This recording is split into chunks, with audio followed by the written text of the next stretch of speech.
even more complaints coming to light as we keep investigating the in-home daycare where 2 children drowned. That tragedy happening Friday. Now the 2 toddlers, brother and sister twins, not quite 2 years old, found in the deep end of a swimming pool. One of those complaints received by DHS that the operator, Jennifer Sally, had a history with the Department of Children's Services and had been paid for child care with pain medication. That's in a court document applying for a restraining order to have the Baby daycare shut down. The document offers nothing to back up that allegation. Now that is just one of several complaints it contains, along with results of inspections there going all the way back to January. They show for months that Baby staff knew for months that they were too many children being cared for at the home to comply with the state law requiring a child care license.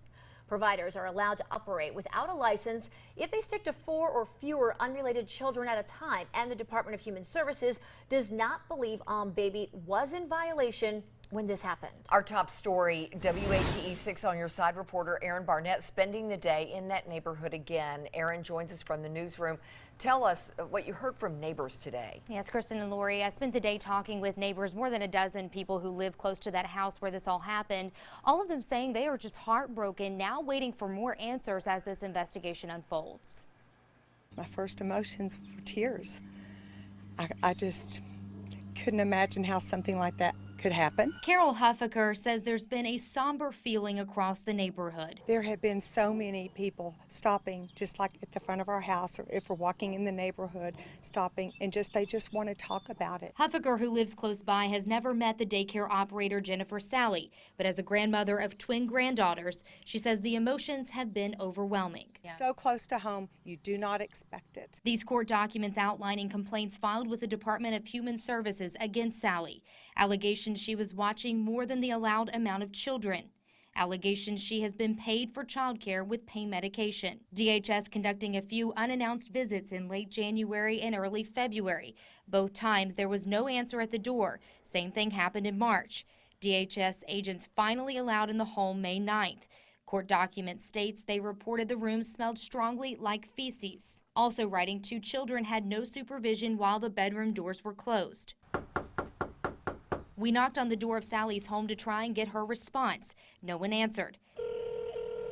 We also tried to reach her by phone. The number you dialed has been changed, disconnected, or is no longer in service. Many questions lingering. I know there are more questions than answers. As police and the Department of Children's Services continue to investigate, neighbors sending their condolences to the family, praying for peace and closure in the days ahead. Just very saddened, and my heart goes out to all involved.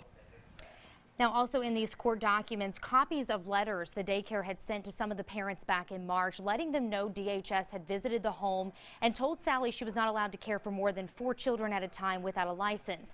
The letter states that she was working to get her license and admits she was regularly caring for at least 11 unrelated children. Kristen and Lori, the Department of Children's Services also telling me tonight that they are still investigating. DCS spokesman Rob Johnson telling me investigations like these can take several months.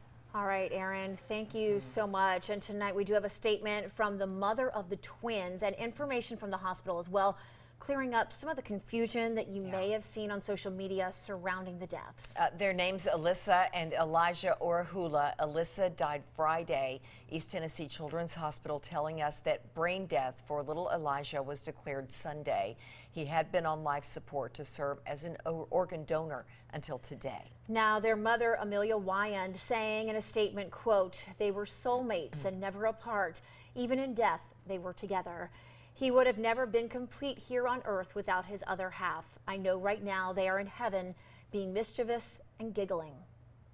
A GoFundMe, by the way, has been set up to support the family's funeral expenses and medical bills, with more than $24,000 raised so far toward the $30,000 goal. We have posted a link if you would like to donate at our website, WATE.com, and through our app under the As Seen On section.